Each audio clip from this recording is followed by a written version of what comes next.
right, ladies and gentlemen, this is another episode of Off the Record Podcast where we interview great founders and entrepreneurs about their journey, fundraising, bootstrapping, failures, and successes. And our guest today wanted to be an actor. She majored in theater at Columbia College, Chicago, and due to turn of events, actually went on sales route and spent more than a decade in sales in tons of roles in B2B tech companies. And right now, Christina is the president of a company called Sales Assembly. She's here with us today. Christina, thank you for joining. Really great to have you. Thank you for having me. I'm really excited to talk to you. And you happen to be a podcast host too. I am. Yeah. As of recent, my podcast is called Taking the Lead. And it's a female-only show. I'm hosting it. All of our guests are iconic female executive leaders in B2B tech. And we talk about all kinds of things, but it's a lot of fun to do what we do. I love the name, by the way. When I saw it, I was like, this is good marketing, and whoever came up with it, that's well done. I would love to take credit, but I cannot. Our CEO, Jeff Rossick, came up with the name, and when he presented it, I was like, that's good. That's good. So he's better at marketing than he realizes. So 100%. How's it going so far? I mean, you're hosting it. How do you find the experience? I love it. I love it because I like having in-depth conversations with people. So I'm an introvert at heart. So having shallow conversations with a lot of acquaintances really drains my energy. But meeting incredible people and diving in and having a really in-depth, tactical, meaningful conversation fills it. And so I love being able to do the show and meet these wonderful people who have done just unimaginable things in their lives to get where they are. And it's neat that they share it on my show. So it's going really well. I've seen a few episodes. They sound super cool. So that's awesome. That's awesome you're doing it. Now, I want to spend a little bit of time in this interview to talk a little bit about your career journey and some of the lessons that you've gotten from them. But before we get into it, you're a president at Sales Assembly. What does that mean? What do you do on a day-to-day? Yeah, a little bit of everything. Any smaller company, you wear multiple hats and you happily step in where it's needed.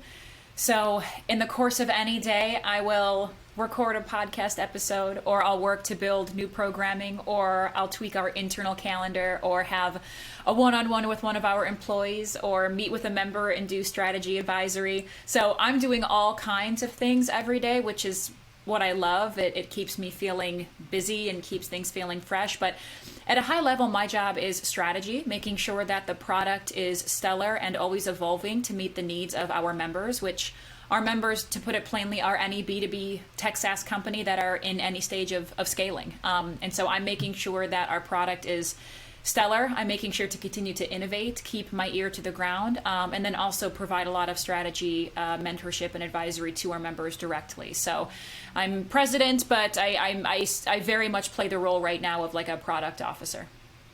Very super involved in every day-to-day. Yes. So Sales Assembly, I had an idea of how you work. It seems to be more like an agency. Maybe and I don't want anybody to quote me on the agency word because I know it's dangerous. But how dare what you? Is it? I know, right? But how does this really? What's the concept? Because I think it's a little bit unique. Yeah, it is. We're the only company of our kind right now, and have been for the last 4 years. At a high level, it's scale as a service, and what that basically means is we offer company-based membership. So when a company joins Sales Assembly and becomes a part of our network, every employee at that company gets unlimited access to everything that we offer. And our offerings are meant to hit multiple areas of the business that are typical areas of need where companies spend a lot of money to scale. We segment that and scale better, scale faster, and scale smarter. So to keep it brief, scale better is the learning and development portion of it. We provide weekly trainings, certifications. Scale faster will help you hire, onboard, and ramp your folks. And then scale smarter is the strategy piece of it, where we have a lot of programs and opportunities to get strategy advisory for your BDR all the way up to your executive leadership. So it's really kind of an all-in, one-size-fits-all resource for your company as you're scaling for whatever you need, all for the price of membership. And we have those resources for every role in your revenue organization, whether you're an account executive, a marketer, a RevOps professional, or a CRO. We have all of those resources for you.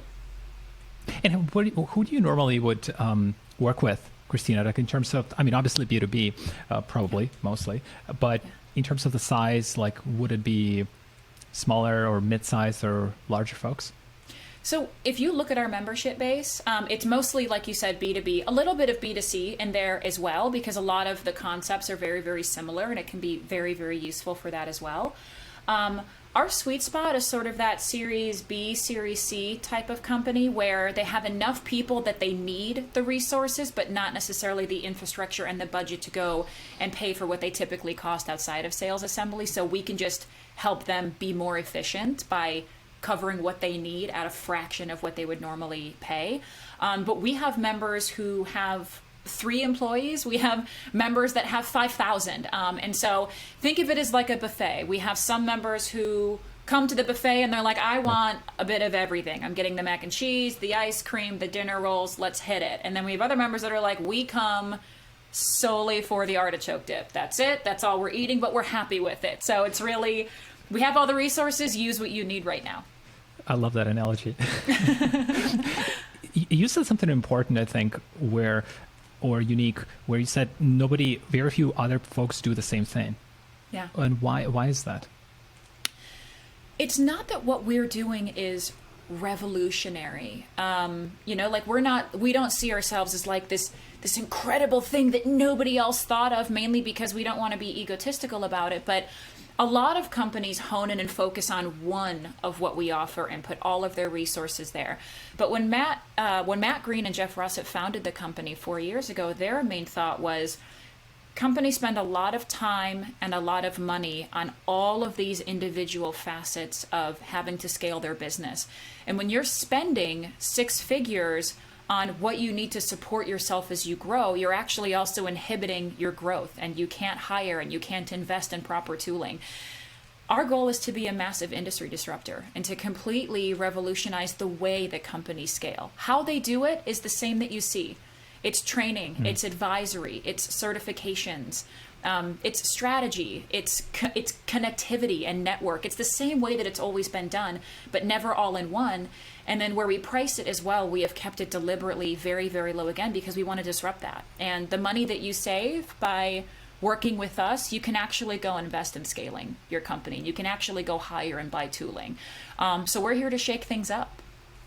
But in terms of the model, Christina, so if let's say you sign a few large clients who would be working with you really intensely, does this mean you need to scale up? You actually need more people, hire more people on your end, or would a lot of the resources be documented courses, workflows, charts, where you don't necessarily have to, like a lot of services-based companies would, we need to hire now because you've got the large client?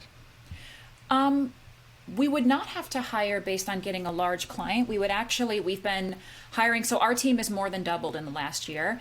And that has been on the support side and the tech and innovation side of our business, of wanting to make our product stronger, wanting to offer the ability for our companies to interact with sales assembly in a new and very engaging way, and then also provide like proper customer lifecycle management. So we've hired on the support side of it, but because our model is majority virtual learning, we can have 1,000 people in every one of our events without it taking any additional bandwidth on our end. So we don't have to hire resources based on how many employees at a certain company, but we would increase resources based on our total membership base. So for example, if our membership base doubles in the next year, we would need to hire people in to support them and make sure they have a good experience. Yeah. I want to go back to, or kind of move on to your career side, which I think is pretty quite fascinating. You wanted to be an actor, and there's something super personal that kind of moved you on a different path. Tell us about that. Yeah. I grew up in a family of artists. And from when I was really little, I had my first piano lessons at age 2. And throughout my entire life, I was just surrounded in arts. dancing, painting, singing, theater, music. My mom was the pianist of the Chicago Symphony Orchestra, and my dad was a world-renowned opera singer. And so we grew up amongst it. And I, like my roots, wanted to go into theater and acting, and I always had a knack for it. Like, my ultimate goal was to be on a sitcom one day. Unfortunately, so my parents were divorced from when I was really, really early.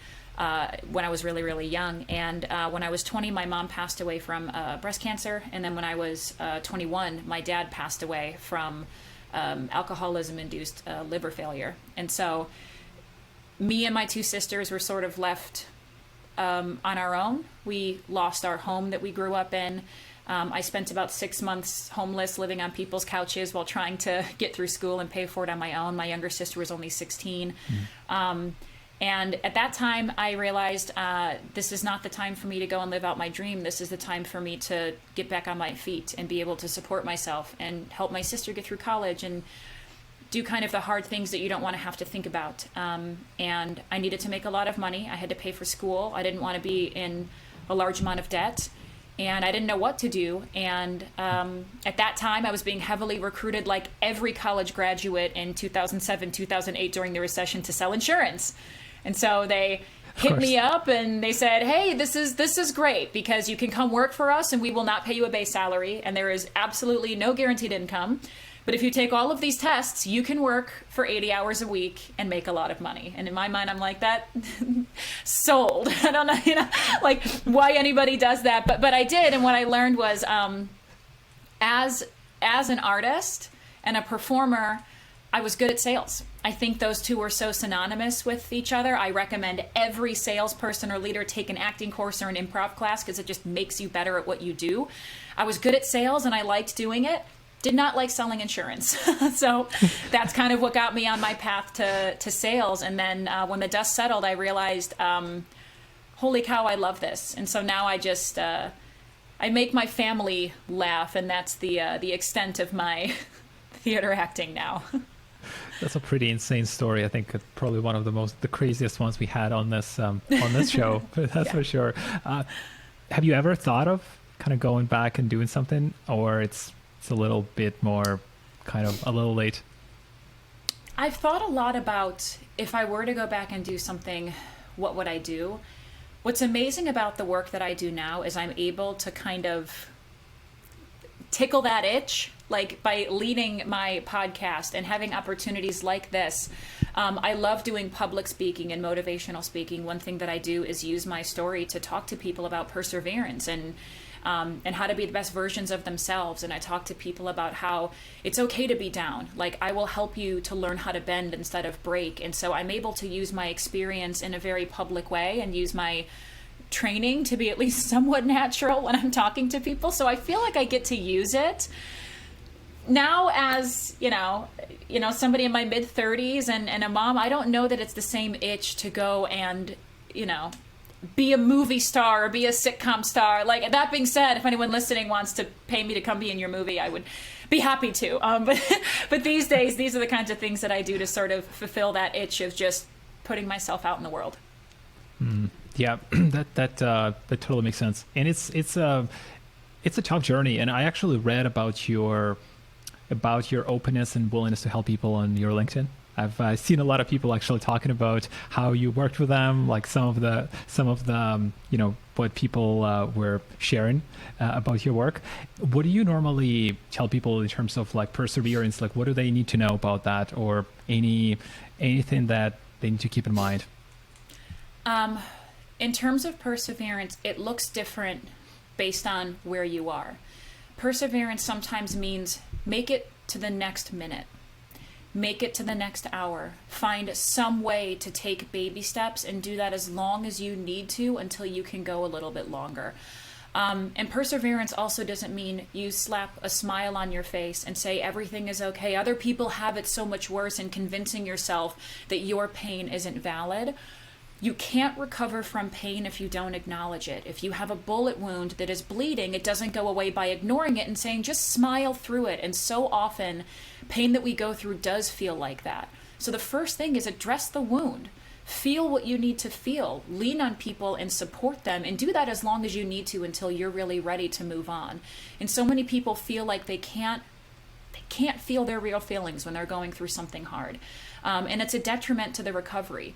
So perseverance is about acknowledging where you are, taking it one day at a time. And when you're ready, taking that next step forward and starting to future plan. And that can be if you're going through a true hardship in your life, a hardship in work. If you're having a rough afternoon, you can persevere through all kinds of things, like we've just seen in the course of this last year. But I think the first part of it is it's okay to not be okay. We don't say that to each other enough. I think social media doesn't help too, right? You go on, Right. you go in, and you're like, everybody's doing so well. I'm like, why am I such everyone's so a loser? happy. Right, everyone's happy. Everybody's losing weight, or there's a lot of mothers right now, or women who are longing to be mothers, where all they want is to be a parent, and all their friends are giving their pregnancy announcements on Facebook, and it's what's wrong with me? Why am I broken? And you're right, the influence of social media and the perception that everyone is happier than you are can be a detriment. It's pretty unbelievable when you actually speak to other folks and tell your story, or at least share what you feel, how quickly you realize that everybody goes, or a ton of people go through exactly the same thing, and they just never actually spoke about it. It blows my mind. Like, it's unbelievable, and you only know about it after you actually share it, even a little bit. Right. Well, we don't live in a society where what has turned us into who we are is always celebrated. And that's the reality of it, is when you go through something hard, it becomes a part of you. It's a part of your armor. And I often say for people to think about what their stairs are made out of. Are your stairs made out of you learning how to elevate yourself out of your own experiences? Sometimes we feel like our lives are our baggage, right? And we have to wear them on our body and wear us down, but they don't have to be. You can put your baggage on the ground and use it to rise up. It's just getting in the proper mindset and not being afraid to talk about it. Talking about my background was scary for me at first, because I was afraid that people were going to think less of me because of it, or think that for some reason I wasn't strong. And that's BS. That's head trash. So if you're listening to this and you've been through something incredible in your life, share your story, because it makes you who you are, and you're helping somebody who's afraid to speak up. Yeah, it's so true. It's so true. It's a really interesting topic that I think maybe not talked enough about. And also I think it's influenced by a lot of BS. Like, there's a lot of these courses that are just so sad, where they're trying to extract money from people, and you watch it and it's just really unfortunate, but it doesn't really help people at all. And because you could create a course and and sell it, and that also doesn't help the whole industry or people. Yeah, I talk often about the fact that I hate fluffy content. And what I mean is that if people are taking their time, and especially spending their money to listen to the content that you're putting out, pay some respect to that. And fluffy content that is not actionable, that doesn't have tactical tips, that doesn't help that person be better right now, today, or at least in the near future, shouldn't be out there. And we've seen such a steep increase in what I would call fluffy content with COVID in our hopefully very near past, but all of these courses aimed at helping people who have been laid off, or helping people to get promoted, and taking advantage of people in their time of need by taking either their money or their time and not providing something that is genuinely going to help them is troubling, and we do see it all too often. Yeah, it doesn't lead to anywhere, and a good. It's like you optimize for the money. It's not a long-term thing. Like, people Right. eventually figure it out, and it's just I guess it doesn't really help, or there's still going to be a ton of people who are doing it. So that's not ideal. But I wanted to go back to your career, Christina. So your first role was selling insurance. I mean, probably wasn't the most exciting. But what did you do after that? You did it for a little bit. You figured out sales totally work. And what do you do after that? Yeah, I worked at MetLife as a full-blown financial planner for about 1.5 years, almost 2 years. And then I knew that I needed to do something different. I had this moment where I was helping a customer who needed help with his retirement, and he was in really, really bad shape. And I'm somebody in my young 20s with not a lot of life experience, and could not even relate to what this individual was feeling. And all I could think about in the meeting was, here's the products that are going to make me the most money.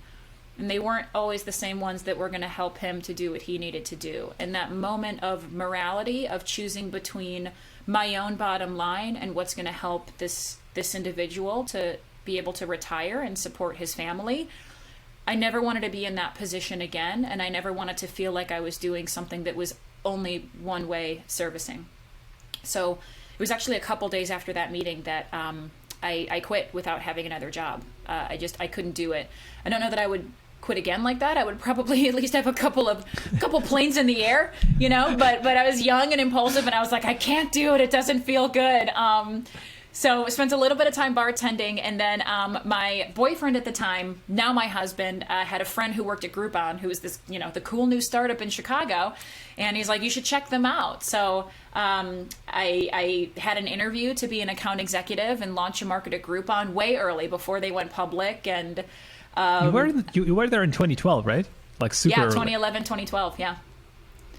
I saw it. I was like, wow, like it's got to be really hard probably to explain to people what the hell is this. I mean, you just started saying like I sell coupons, and it's so much more than that. Like at the time, it was really cool to be a part of something revolutionary, and I learned how to sell something that's never been done before. If you can do that, you will be a better seller long term. If you have to sell something where there is no baseline, there's no existing talk track.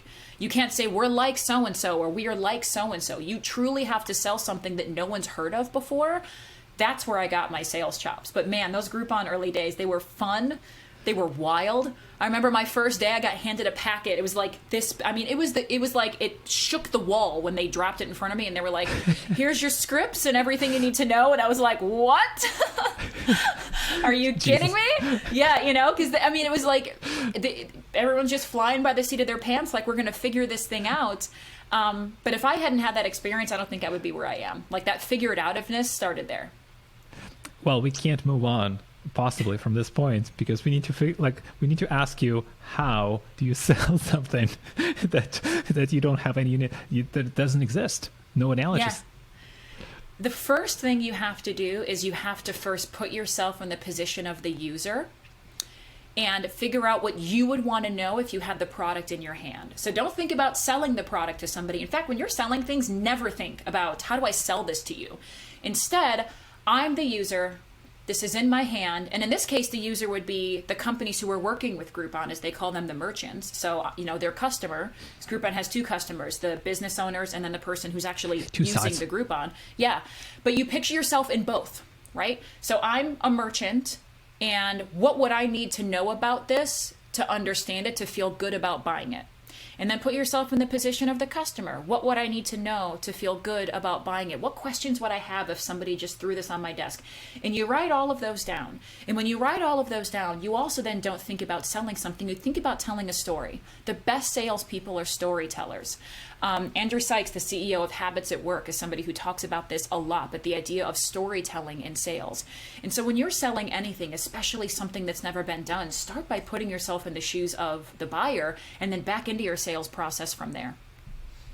What do you tell to people? Because I've been in sales too. And there's always this customer or a few who are like, oh, I don't care about, just tell me exactly in 3 words. I want to know right now. Like, how do I do this? What do you tell to these people? Because sometimes it's just hard to keep them through the whole conversation. There aren't a lot of them, but sometimes there are. My response would be anything meaningful is going to take more than 3 words. If this is not a great time for you to learn about this or potentially take advantage, that's okay. We can talk when it is a good time. But what I don't want to do is take something that could be important and meaningful and massively impact your bottom line and chunk it down to 3 words. I think anything meaningful in your life, you can't chunk it down to that. Most of the time when customers say that, they are saying it expecting you to fail so that they can say, I gave you a shot, but the answer is still no. Calling that out ahead of time versus feeling caught in a trap of, discount coupon customers. That's, what do you want to buy that? Like you're set up to fail. So in those cases, I call those yellow lights. It's a Covey term, and it's slowing down and saying, if you're wanting me to do that, you either don't have the time or you don't see the value in even continuing a conversation with me. That's okay. That's okay, but I don't want to insult either of us by chunking down something that could be meaningful to you in 3 words. Don't fall for it. Great response. Yeah. So you were at Groupon for a while, like for about 4 years, 5 years? Yeah, 5 years, a little bit over. And at what point did you move on to actually managing people? Because I think that's there's this shift with people who are in sales. Some of them choose to always be in sales or actually always sell, and they like it. And then some people like you actually shift into management. What point did you do that? So it was about 1.5 to 2 years in where once again I realized I was good at selling and I enjoyed it, but I also really liked solving problems, and I liked being creative, and I liked trying new things, and I liked inspiring people. And as a sales rep, you can absolutely do that, but the range of your microphone is so much smaller. And I got to the point at Groupon where I realized I can have such a bigger impact, not just on the company, certainly the company, but the people. I can have an impact on the people. I think I can have an impact on the product, on the way that we sell. I can help us to innovate this and move forward. And I've always had this knack to do something that's never been done before, if it can help people, if it can be a win-win. Like, that's where I want to be. So right around 2 years in, I had started to talk to my leadership at that time about maybe, this is what I want to do. And I didn't identify it as leadership at the time. I was like, I want to inspire people, and I want to innovate on the product, and I want to tweak our sales process, and I want to help people who are struggling. And I just started talking about these things I wanted to do. And then it became like, oh yeah, then I'm going to get on the call and I'm going to sell a bunch of Groupons and it'll be great. But I want to do this other stuff, and they were like, well, you should be a manager. And I was like, okay, I guess I'll do that. And so I got my opportunity. There's the current team that I was on had 35 people on it, and there were 2 managers on that team. And so that ratio was unsustainable. And so they decided to bring a 3rd manager on for that team. So then I was actually promoted to manage the existing team that I was on. And then due to some internal shifts, both of those managers moved to a different place. And so it was me as a brand new manager managing 35 people who used to be my peers. It was not great. No, especially at first. Probably. It's not great. I did not succeed, as I would call it, in that role. I was going to ask you, like, how did that go? Not well. I could put on a front and be like, it was great, but here's the thing. I didn't have enough time to spend proper one-on-one time. I couldn't solve problems. I couldn't get to know my people. I was consistently overwhelmed. And when you're overwhelmed, you're not strategic, you're reactive. And so I initially built my leadership muscles on being reactive. And my natural communication style, I'm a very direct communicator. And when I get stressed out, I get really unemotional and very railroady. And I learned that about myself. So when you put me in a position where I am under the gun, under stress, I get really, really intense. And I stop thinking about anything other than just get it done, get it done, get it done. Well, that doesn't always connect with salespeople. They want someone who's going to be a little bit warmer, a little bit more approachable. And now I've learned how to do that. Yeah. Right. I've learned how to do that now, being a leader for a decade. But at the time, I was so reactive. I was so stressed out. I learned a lot about how to be a great leader by, candidly, being not that great of a leader when I first started. So at the time, did you think about, hey, maybe I should just jump back, sell a little bit more? Or like, hey, let's figure it out? Well, what was interesting was I felt unsuccessful from the qualitative aspect of being a leader. In terms of the quantitative aspect, my team was performing and they were hitting their numbers. But I wasn't the person I wanted to be. I wasn't having the impact on their lives individually that I wanted to have, because I simply, a 1 to 35 ratio, and there's just no way. Nobody can do that. Even a 1 to 20, 1 to 15, 1 to 10, it's too many people as a frontline manager to really make that kind of an impact. I was only in that position for about 6 to 8 months before I was promoted to another market, which was a much smaller market where I had a more ideal ratio. And it was actually at that time that I first got a professional mentor. His name is Bill Bartlett. He was the CEO of one of the Sandler offices. Groupon had provided them as a resource to the leaders and the reps to come in and do Sandler training. And I jumped on that. And over the next 3.5 years, I spent a lot of time, not just with him, but I pulled in other professional mentors to help make me a better leader and do what I wanted to do. And so that combined with my intuition, everything changed for me by doing that. But it goes back to needing a village and not being afraid to say something's not right. I want it to be better. I'm going to own the solution. What have you changed in your leadership style? Because mentors make a massive difference, unbelievable difference. And I think it's everybody talks about it. And I think there's a lot of people like, yeah, I get it. I should. But like realistically, and like all super high performers have mentors, because it's theoretically impossible to keep yourself at the super high level because you need the right perspective. Which you did, which you got. Like, well, how did your style evolve? Like, what was the change that you made, or maybe some principles that you started to implement? The first step was being able to identify what my own style was, like being able to be introspective and figure out who am I as a leader? What is my communication style? How do I naturally behave? And then how is that perceived by people with the same or similar style or something different? So the first thing that I did with my mentors as a part of kind of that training program was a DISC analysis. Don't know if you've done that or heard of that, but it's basically like it's a behavioral diagnosis. And I learned that I'm a really, really high D with a little bit of I and barely any S and barely any C. And when I looked at it, plotted out on paper, it felt so simplistic, but I was like, oh my gosh, this makes a ton of sense. I dove so headfirst into that I spent the next 9 to 10 years, and I still studying the psychology of human connection and behavior and conversation and mirroring and how we show up at work with each other versus in our personal relationships. And then what you do when you recognize that somebody has a different communication or behavioral pattern than you, and how you amend that to make it feel like it's a safe place. So I spent years studying that and not only practicing it myself, but being able to identify it in others. And now it's actually something that I train on, is how to identify communication, identify the framework to talk about it, and then use that for feedback conversations and coaching. But it's all about approachability and taking down walls. And a good leader knows how to do that. It knows how to make people connect to you and get buy-in to you right away. And so much of that is psychology. So the change was me seeing something that made such a difference in myself, seeing like, oh my gosh, that's me on paper. I get it. I was like, I'm going to make everybody get it. Like, that's right, how you do it. That's the key. Well, it's like, what comes to mind, this book, you might have read Principles, Ray Dalio, where he talks about everybody takes these tests, and everybody has even a scorecard, I think they call it, where everybody knows like, oh, I'm a communicator like that, and don't talk to me this way, talk to me that way. But it's like, and then they have on top of it like this radical transparency, but it goes back to that like approach, like that personal approach with your team.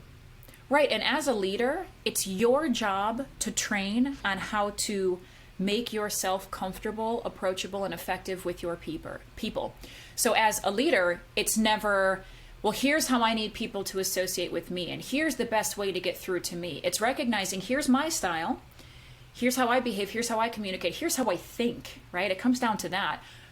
Here's the people on my team, whether those are individual contributors or leaders or directors, depending on the level of leadership that you're at. Your job is to do that for them. Your job is to mirror them. Your job is to get to know them. And that's the difference with a leader, is I should never as a leader expect people to know how to work with me or put the burden on them to be like, oh, here's how you got to work with Christina. Like, oh, Christina doesn't respond well to that. You've got to make sure that you talk to her this way, right? Like, great leaders don't put the onus on their people to learn how to relate to them. They flip it. What about one-on-ones? What do you, anything you learned or suggest or doing with one-on-ones to make it real effective? Oh yes, I learned that from having really bad one-on-ones where, you get in a room and you're like, so, what's up? Right? Like every leader has done it where you're like, I know I need to have a one-on-one, and now we're in a one-on-one, and it's like, hey, how are you? How are things? Yeah. It's great. So the first thing that I learned is have an agenda for your one-on-one. That's number one, and I'll kind of talk tactically about what that looks like.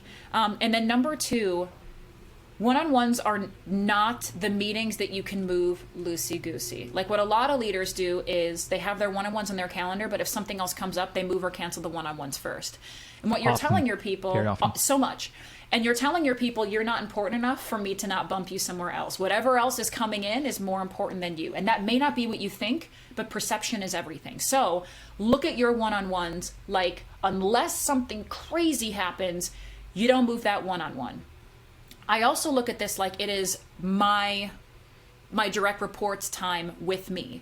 It is their agenda that matters first, and it is their strategic time to spend with me.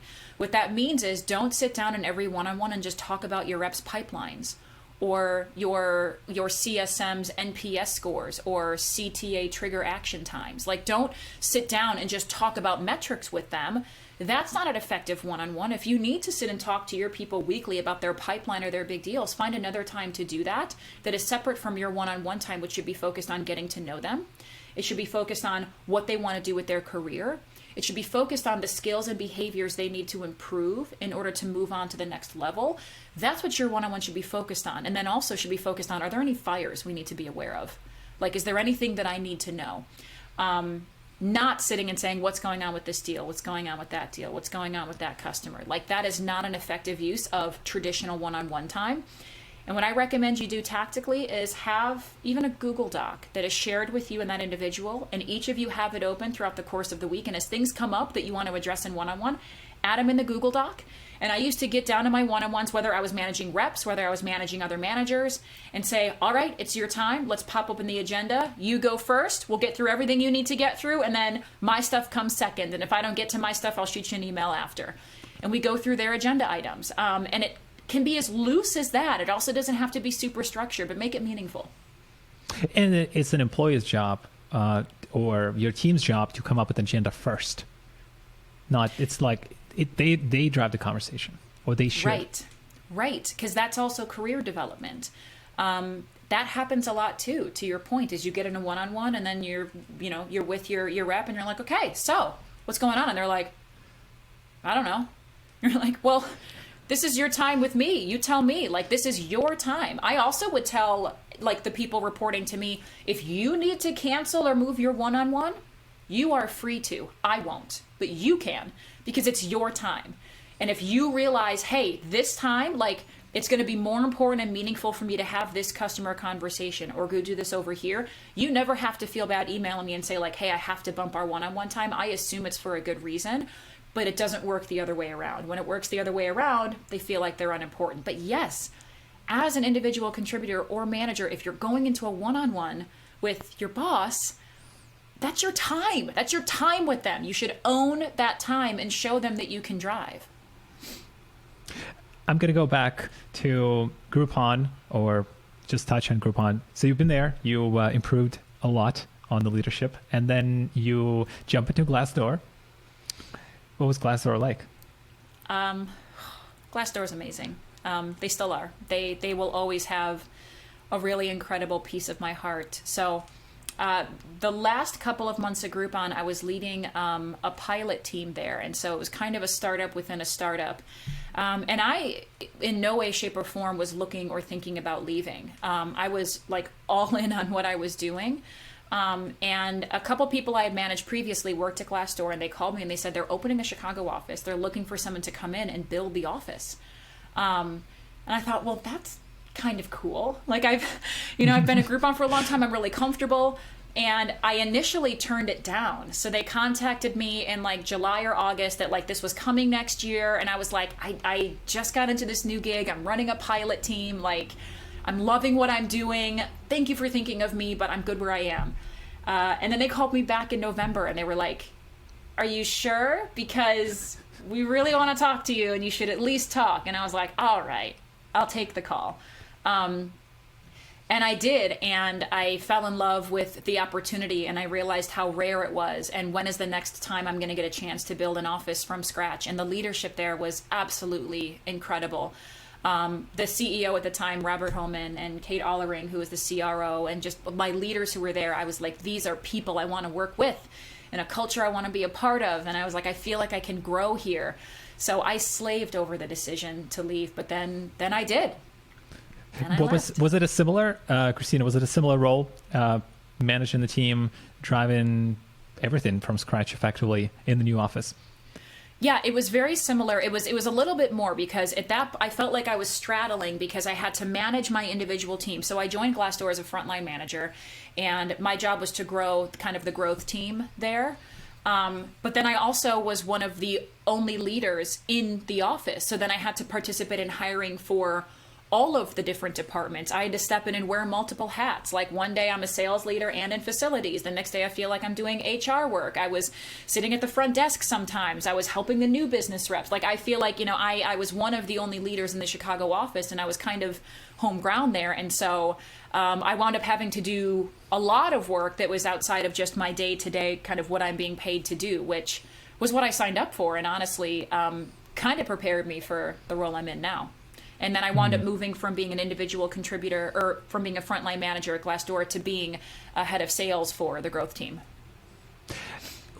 How is it different to run the team at Glassdoor compared to Groupon? Like what was the difference between managing the team? Like was there like a fundamental difference? Obviously there were differences in the business and the product, of course, but like how was it different if you were to compare for you? The only thing that is different is it was very culturally different. And I'm not saying anything bad about the culture at Groupon. I spent many, many happy years there. But I would say Glassdoor was so much more focused on the culture and employee well-being and work-life balance, supporting a radically candid environment. And so I learned a lot about how to give feedback and properly coach at Groupon through my mentorship relationship, but then I got to actually apply it at Glassdoor and learn what to do and what not to do. Because there's learning something, and then there's doing it. And oftentimes that can be a little clunky. Like I can watch someone run a marathon, but then you see me out there hoofing it. I'm like, okay, there's some things I don't know. I like those marathons, by the way, when they were trying to do, it's a virtual marathon. Like, okay, like a virtual, I could probably do like the ultra marathon in that case on my couch. Right, I'll take my time. Yeah, totally. So great. I wanted to ask you about world-class sales reps that you had an opportunity to work with, either on your team or on a competitor team or from the manager perspective. What's some of the qualities that you have seen with people that really surprise you, besides the ones that are more common or more known, something that really you didn't expect? I mean, all kinds of things, because celebrating how people are individuals, you always wind up being surprised in a great way. What I learned is that there is no ideal profile for almost any role. And like, that's surprising. And that's kind of crazy to say, because you get the question all the time, like, what makes the ideal salesperson? What makes the ideal client success rep? What makes the ideal sales leader? And I'm just like, that's the wrong question, because I have seen people of all types, backgrounds, creeds who are in those roles, and they can be successful. And so for me, I learned that it's not about how you act or how you communicate. It's your driver, your ability to adapt to change, and your passion for what you're doing. If you have those things, you can do any job. If you want to learn about it, if you're passionate about it, if you are motivated, and also if you're willing to identify when something isn't work or when you're not good at it. Like, to me, the best professionals in the world are people who are able to identify what they suck at versus the people who are able to identify what they're good at. Because the people who can identify what they suck at know how to bring in people to help, or say, this isn't the right spot for me, but I think I should go over there, right? Like, those are the people that I'm inspired by, where I'm like, good self-awareness, and like, way to level up yourself instead of talking about how great you are, which is good. Like, you should self-promote. Yeah. But knowing where you're not strong and how to flex that muscle or move to an area where you are, that can sometimes be more important. Super critical. Every single super highest performer, it doesn't matter what field, Formula One, sports, anything. It's unbelievable self-awareness. Like, they look at the details. Oh, here's what I did wrong. Here's what I need to do. Going with the feedback makes a massive difference.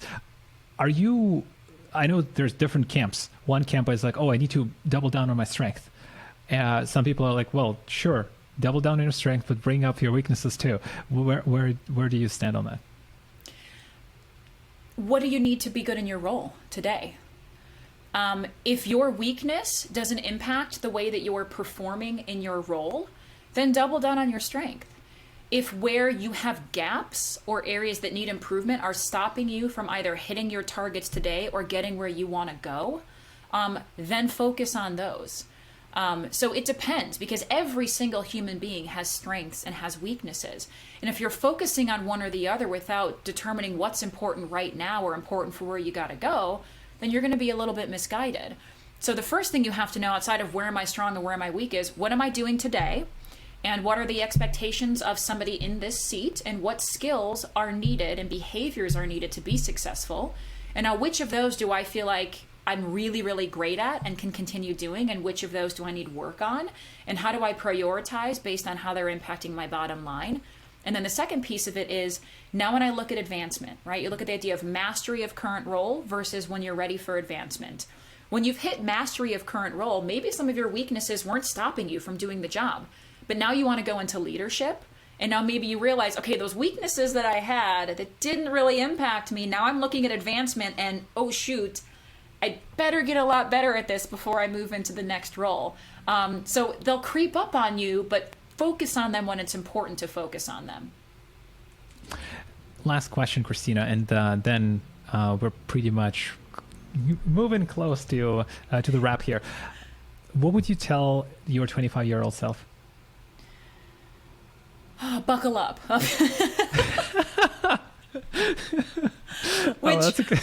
Which is funny because, at 25, I had already been through such a roller coaster, but I would have said, buckle up. It's going to be a ride. There's going to be more good than bad. Because in the moments when things are hard, you feel like it's all encompassing. But it's not, it comes back to the idea of perseverance. So 25-year-old Christina, buckle up. It's going to be a ride, but it's going to be worth it. I love it. What the final message would you like to leave the audience with? Anything I haven't asked you, but you wish I did in this interview? I feel like this has been a beautiful conversation, but what I think I will leave people with is, we've talked a lot about sort of journeys and how to be successful. And the thing that I will say, and I was reminded of this during my conversation with Allison Haddon through her company and her podcast, No Time to Waste. Make sure that it all means something. We have a limited amount of time. Of all the resources in the world that are renewable, your time is not renewable. And every moment that you spend, if you're taking up somebody else's time, leave them with a smile on their face if you can. And at the end of the day, you want to live a life with little to no regret. And so whatever that means for you, just be conscious of it and living a full life, and keep in mind what matters.